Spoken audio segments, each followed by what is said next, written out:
This podcast is for informational purposes only and should not be considered legal, medical, or mental health advice.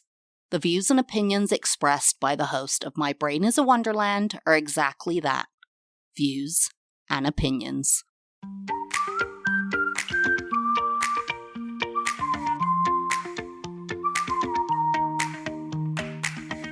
This is Emily Ruth Henderson, and I'm the host of My Brain is a Wonderland, the podcast for neurodivergent women and the people who love them.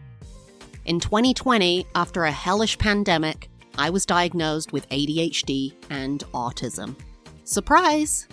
Now, I am passionate about reaching other women just like me who've been pushed aside, ignored, and misdiagnosed for far too long. Every week, I discuss my experience navigating my 30s with these two life-changing diagnoses. There'll be highs, there'll be lows, and everything in between when you join me for Season 4 of My Brain is a Wonderland.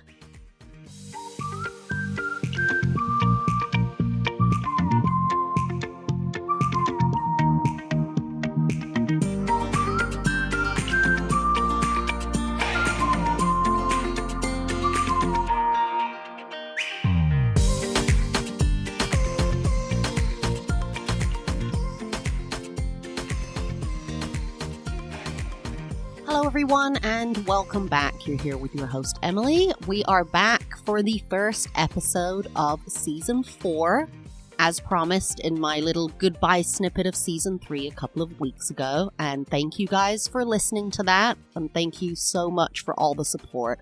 It has felt amazing during this time. I think I mentioned during that goodbye Season 3 that one of my dogs was diagnosed with lymphoma, which is a type of cancer, and it's a type of cancer that is not curable.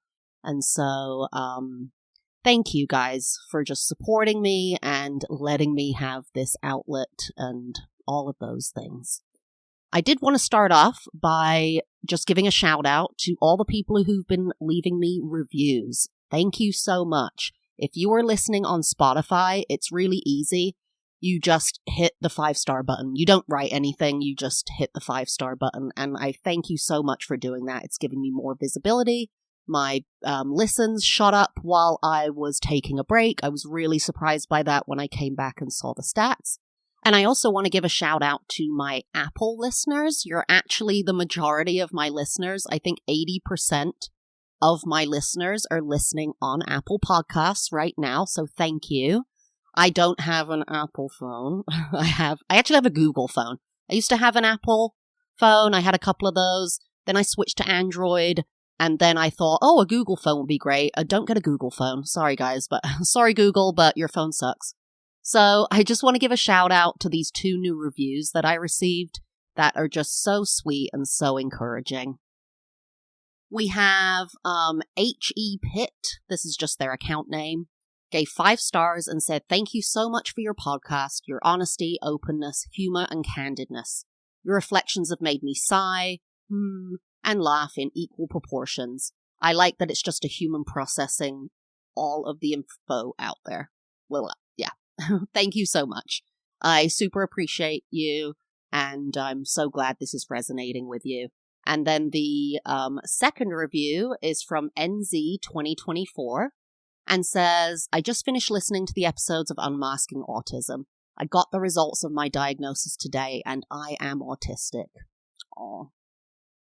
Welcome to the team. Not sure what I am feeling at this moment, but it's a mixture of everything, including imposter syndrome, which I never expected. But after listening to your episodes and snippets of your experience, I'm fully reassured that I am autistic. Thank you so much. I feel so much lighter. Looking forward to living as my truest self. Oh, that is so awesome. And I just want everyone to know that when I got diagnosed, it was so validating and gave me a path forward. It gave me that path to figure out what I needed. And I've spoken about this before. I thought I might have been bipolar for a while because my grandmother was diagnosed with bipolar. As bipolar, but it just didn't quite fit. So when you're trying to look for solutions and trying to understand yourself more, It really didn't work for me to not have a diagnosis. So having my diagnoses of ADHD and autism has been really life-changing. So thank you guys, and thank you for the support. So today I'm going to be talking about therapy, finding a therapist, how I found mine, what my experience has been. And that's what season 4 is going to be like. Not all about therapy, but it's going to be like a descriptive word. Is that an adjective? Like therapy with ADHD and autism. That's the name of this episode. And then I'll do, might be something like eating with ADHD, or eating with ADHD and autism, or working out with, So it's going to be like that. It's easier for people to find the episodes if it has ADHD and or autism in the title. And I've tried to be kind of tricky with titles in the past, kind of punny and inside jokey and referencing things. And I think it just confuses people and they're not sure what they're going to get when they listen to an episode. So just to let you guys know, the titles are going to be a little plainer moving forward and probably easier to understand for the neurodivergent community. I just realized, because generally, especially autistic people, don't understand things like idioms, references, things. We need it said plainly a lot of the time to understand it, or it might be a bit confusing. So that's what we're going to be doing. Okay, so let's talk about how I eventually ended up in extended therapy, because I tried it a couple of times and couldn't quite get there, and how I found my therapist and how this might work for you. So the first time I ever went to therapy, I was 4 years old, and that is because my father had just died. And I don't think I went to therapy on my own ever. And I can only remember one time, but I was so young, and I had kind of a blackout for a few months after he died. I don't remember certain things that my mom says I should remember that were shocking around that time, that should be kind of burned into my brain. So I just kind of I remember finding out he died, and then it was blank for a little bit. But I do remember going to therapy with my mom, and she would kind of be talking and crying while I played on the side. And I don't ever remember the therapist engaging with me. And I'm wondering if it wasn't for me at all. And my mom was a single mom, so I had to go with her. My dad had just died. And so maybe I was just there, and that was, there were toys there for me so I could be distracted. I don't actually remember getting any therapy. But I think that experience let me know it was okay. It's okay to get therapy. And growing up in England, we have the NHS, so that therapy was free for my mom. As a single mother living in government housing, there's no other way she could have gotten therapy. And I'm going to talk about that too, because now I live in America, the land of the most expensive healthcare and annoying system on the planet. And so that was the first time. And then I didn't consider going back to therapy until, that would have been around 1990, or 1991, 1990. And I didn't consider going back to therapy until, 2013 or 14. And I was going through a rough patch, and a lot of it was to do with my neurodivergency, I realize now. I dropped out of a graduate program at the time. I was very overwhelmed. I was depressed.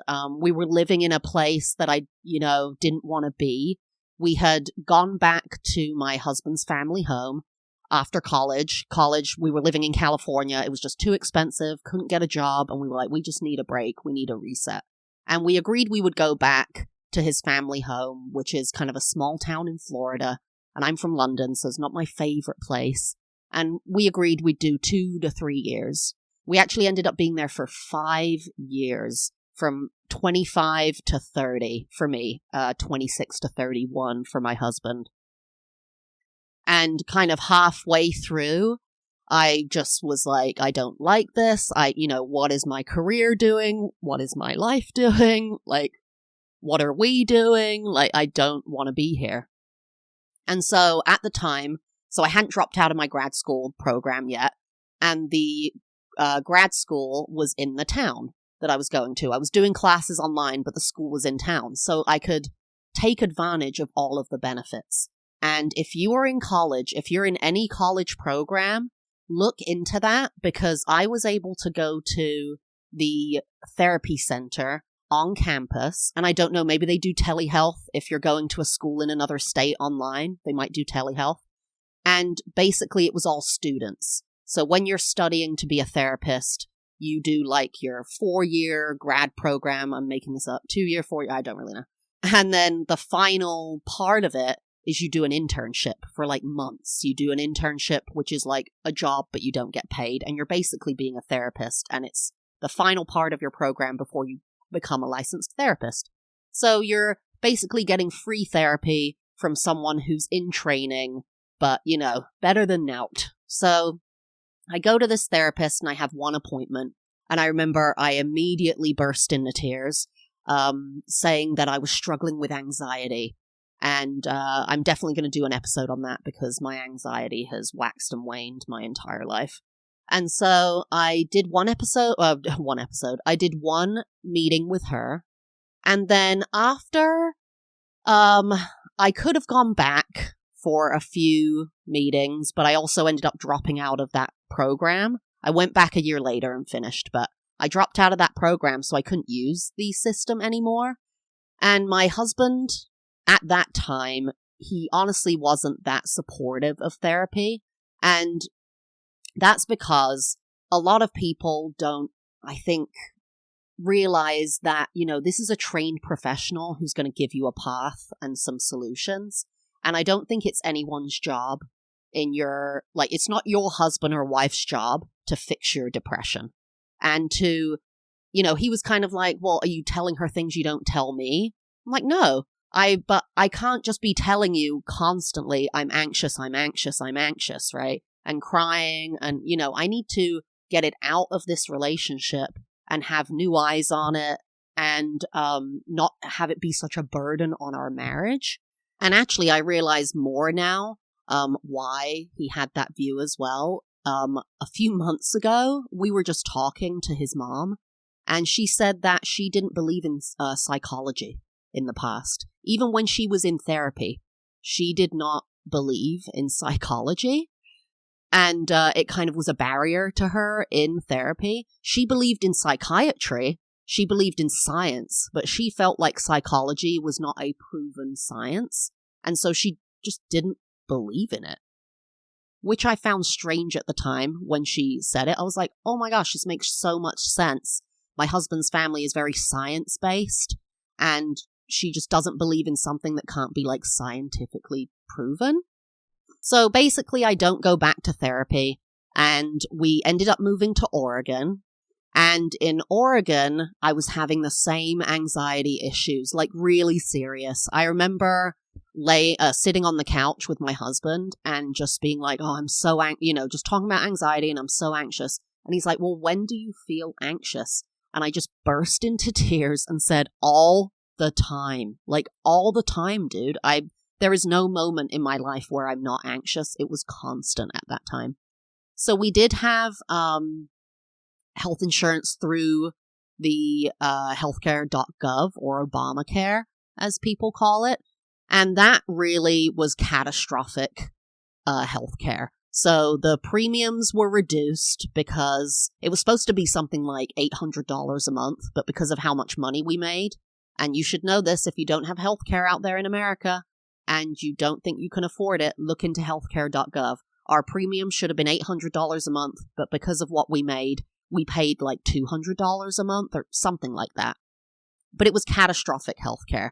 So appointments were very expensive, but for example, if one of us was hit by a car or got cancer, it would be covered, right? That's the kind of stuff you need to think about. If you could end up with diabetes, cancer, any crazy kind of thing, and so you have what's called catastrophic healthcare. You can't use it for normal appointments. Like the healthcare I have right now, it's $25 to go see my primary care, right? It's $50 for a specialty appointment, which is how I got diagnosed with ADHD and autism. My 6-hour assessment was $50. That's it, okay? But on this plan, it was something like, hundreds of dollars. And so I actually called up my insurance because I'm like, I need to go to therapy. Like, I have to. And they said the initial appointment would be $700. $700, okay, for an hour appointment. And then after that, it would be assessed on a case-by-case basis. So I was like, okay, never mind. Then I started looking into sliding scale. So sliding scale, it's usually going to be offered by a nonprofit or just an independent psychiatrist or psychologist who's, wants to do some kind of pro bono work. And I did look around, and there was one office not close to me. I'd have to have taken the bus or an Uber or something. But they offered sliding scale appointments from like $30 to $80 an appointment, depending on how much you made. And I did try to make an appointment with them, but honestly, it just like the neurodivergent paralysis, which I'm realizing now is what it was. It's like, you mean I've got to make the appointment? Like I've got to talk to you on the phone first. Like I've got to send the initial email. Then I've got to talk to you on the phone to make the appointment. Then I've got to actually go to the office and do the appointment. And I have to do this once a week, like on a regular basis. So it just never came to fruition. It felt like insurmountable to me. And that would have been around 2018. So I'd gone, in 1990, in like 2013, 14, and then like 2018-ish. And so, well, I tried to in 2018, but never did. And then if you've listened to my first episode, and if you haven't, I encourage you to do so. I will say the microphone is a different microphone. It's not as good sound quality. I don't have an intro, music and all that kind of thing. I was kind of, bootstrapping it back then. But I do encourage you to listen to it to hear my path about how I got diagnosed. But the short of it is I fell apart during COVID in 2020. Didn't know what the hell was going on. I was just kind of like, why am I just like falling apart, depressed, can't get my shit together, basically. And so I had great health insurance at the time. This was different insurance through a different job, but it was great health insurance. And I decided, I think what really did it was I was falling apart at work and I thought I was going to get fired. And then during COVID, telehealth psychology appointments just became rampant, right? So every psychologist, therapist, psychiatrist on the planet was offering telehealth because you couldn't go anywhere or go to someone's office and they had to make money. So that lifted a barrier. Didn't have to leave my home. It didn't have to be this huge thing. So I booked the first appointment, and here's how I found my therapist. I had a few things that I knew that I wanted. I knew I wanted a woman. I actually connect better with men, but I have issues with men in authority. And by issues, it's because my father died when I was young. So I can get very attached to male teachers I used to get very attached to, and male bosses. Like if I have a male manager, I get very attached to them and kind of lose a bit of perspective. And I thought, well, that's not good for having a therapist. Like I don't want to be weirdly attached to my therapist, so I'm going to pick a woman. So I was looking for female therapists, and then I thought, well, I want someone who's maybe dealt with grief. So when you go to like a therapist's website, right, they'll tell you what they deal with. They deal with bipolar. They're, trans affirming. They are cool with LGBTQ or not, or whatever. You can find out what their specialties are. And so I wanted someone who dealt with grieving because of my father, and I had some a lot of unresolved stuff around that. And then I also, I had been, looking up online for years, all these, tests, you can do like where you're 60% likely to be, absolutely batshit crazy. Well, I'd been looking up bipolar tests for a very long time because, like I said, my grandmother was diagnosed and it almost fit. It almost fit, but a lot of it didn't, where they were like, you would have episodes of emotional mania and stuff. And I'm thinking, and the mania I thought was the ADHD, but I don't have episodes.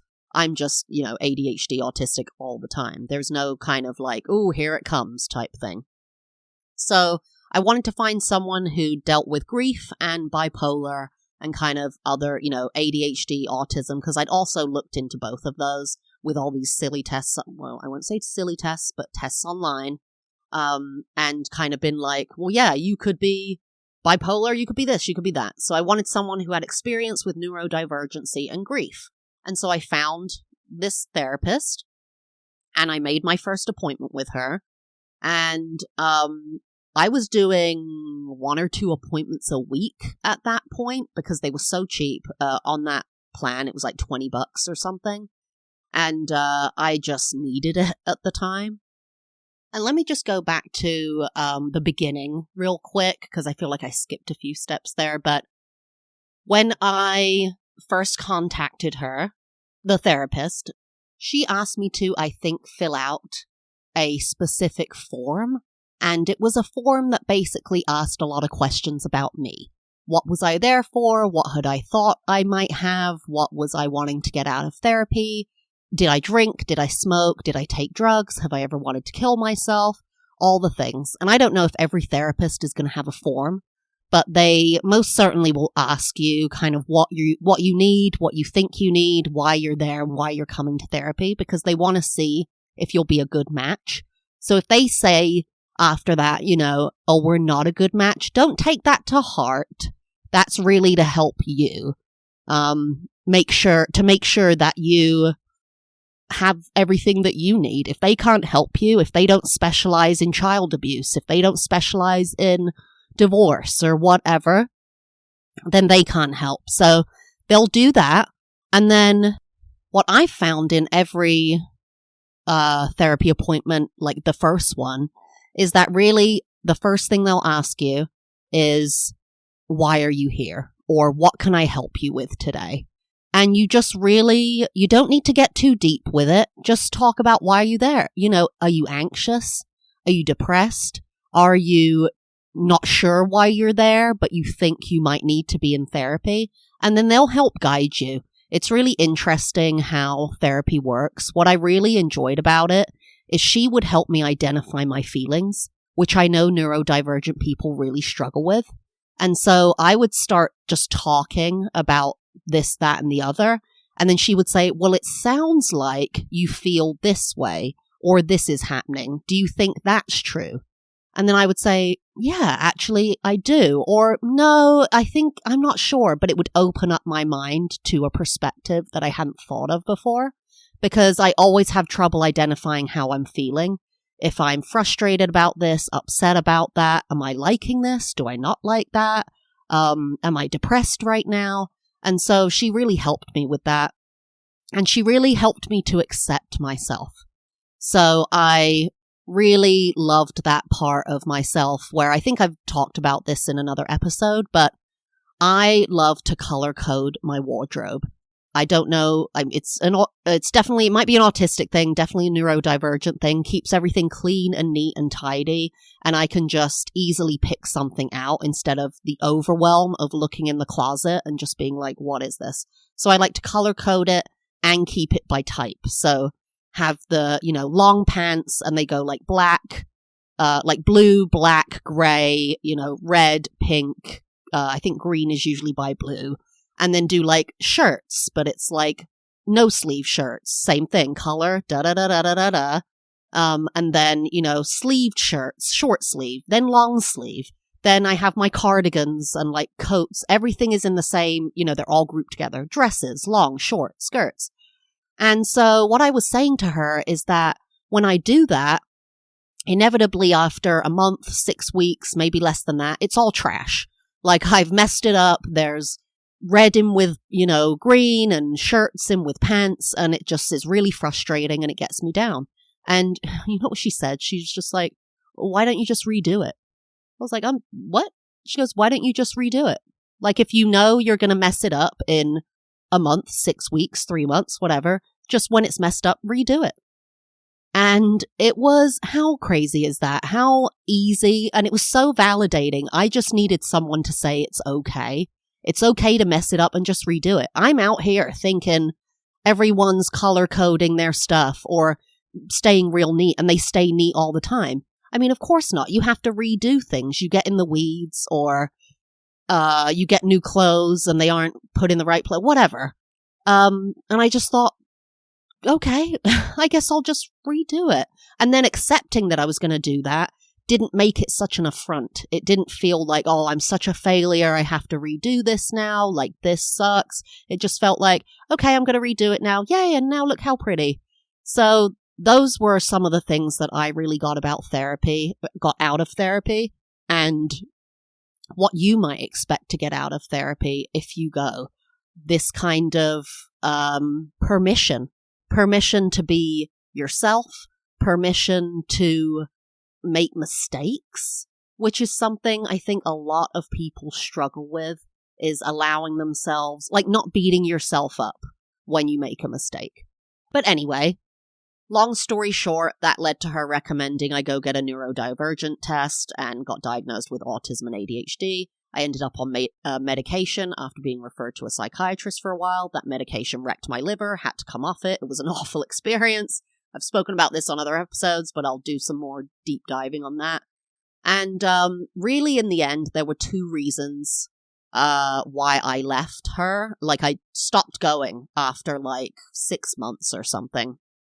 One, I was diagnosed, so I felt like I kind of had a path and I was feeling a lot better, especially once I was on medication. Depression subsided, anxiety subsided, and I was just doing a lot better. And the second thing is I got a new job and I got new health insurance, and she didn't cover that health insurance. Like, she wasn't covered under it, so I couldn't go and see her anymore unless I wanted to pay like hundreds of dollars.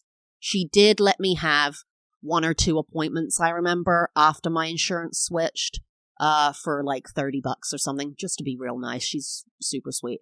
Actually, and there was a third reason. I didn't leave her for this reason, but looking back, I'm like, yeah, I probably should have gone to someone else at that point. She was a great therapist, but she didn't hold me to the things that I said I would do. So we would talk about, oh, you should do this.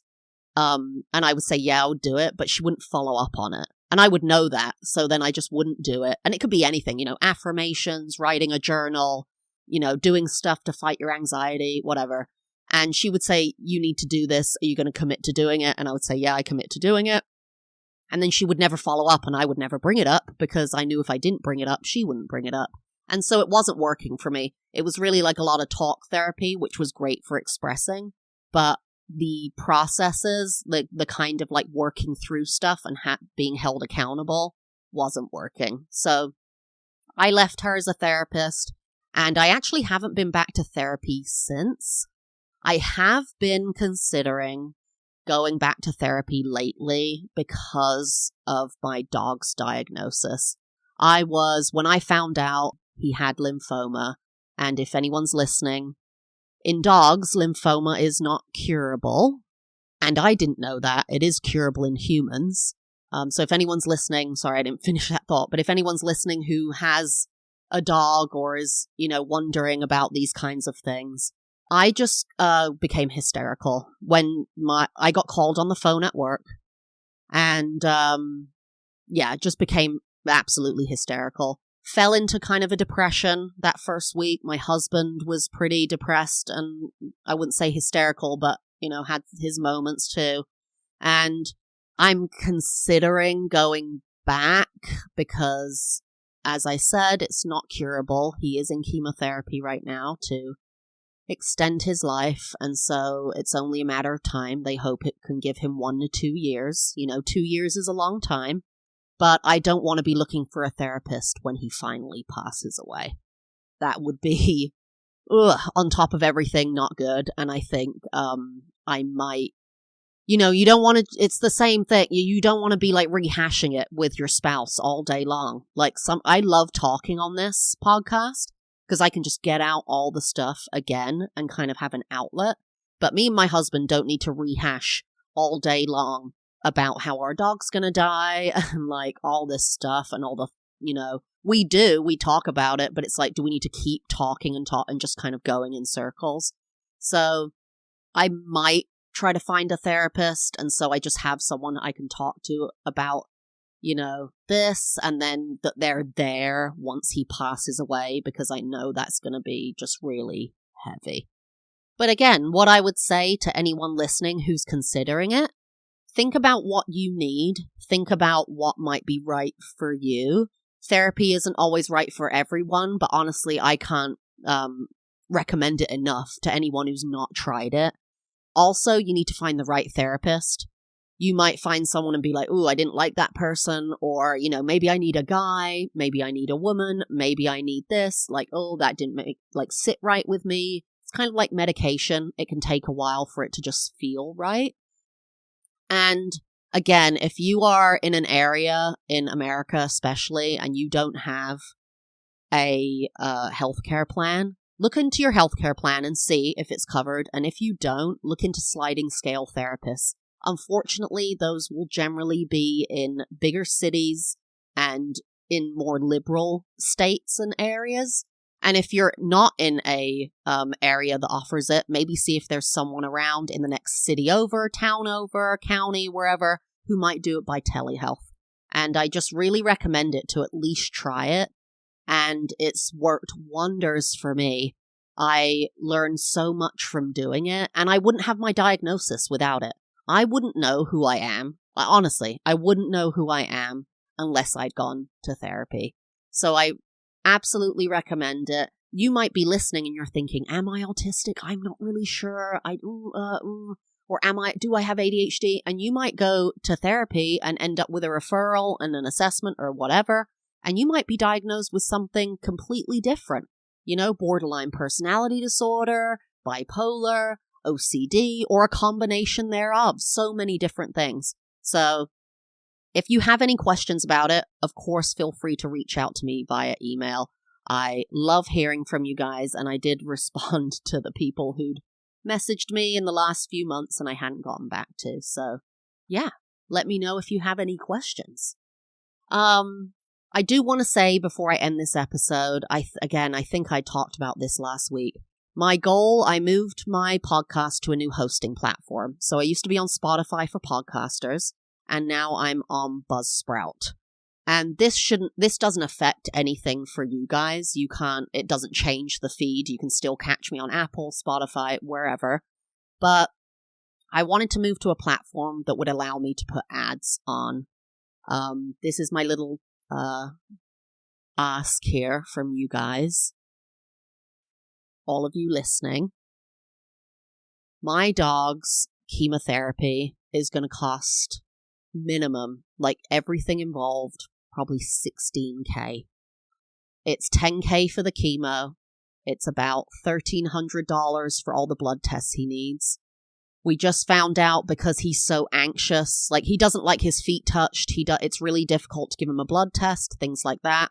He has to have 4 20-minute infusions of chemo over the course of this chemotherapy treatment. They're going to have to sedate him, like completely knock him out. He'll have to have echocardiograms before that to make sure it's safe, and those cost $650 a pop, okay? Plus the cost for knocking him out and everything. Also, his diagnostics, just to find out that he had cancer, were $2,900. I want to be fully transparent with you. We do have pet insurance, but it only covers $10,000.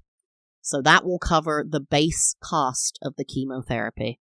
But with the echocardiograms, the blood tests, and that initial $2,900, and who knows what else, he could get an infection, it's going to plummet his white blood cell count, and he'd have to be on antibiotics. Like, anything could happen, guys, like anything. So I'm going to ask one of 2 things of you. I cannot put ads on my podcast until I've reached 1,000 listens in the last 30 days. Because I just moved to this new host, it doesn't count all of the listens that you guys have done from the previous host. So I'm starting from scratch. So here's what I want to ask you. This is the first thing. If you have not listened to an episode, please listen to it. Just go back to the beginning and listen to an episode that you haven't listened to before. Put your phone on silent in the car and just have it running. You don't even need to listen to it. I'm begging you, because I need all the financial help I can get right now. And you guys have been supporting me for so long. And I know ads can be annoying, but It would not only help me continue this podcast, but help me, my family, my dog, my love of my life. That's my dog. So if you haven't listened to all the episodes, please just go back and just start listening to them frantically. Please, I'm begging you. And the second ask is, if you're able, and this is, you don't have to, please, you don't have to do any of this, obviously, but if you can listen to an episode or 2 or 20, I would love that. I'm going to put our GoFundMe link on our Instagram, on our TikTok, and in the show notes here. So wherever you're listening, you should be able to see it in the show notes. If you can't see it, go to my Instagram or TikTok or email me. But if you can give any amount of money, $5, $10, $1, that would do more than you could know for our family. And I just so appreciate all of you for listening and all of you for supporting me. And if you have any questions about dog lymphoma, email me. I'll give you the whole rundown of how it's gone with us.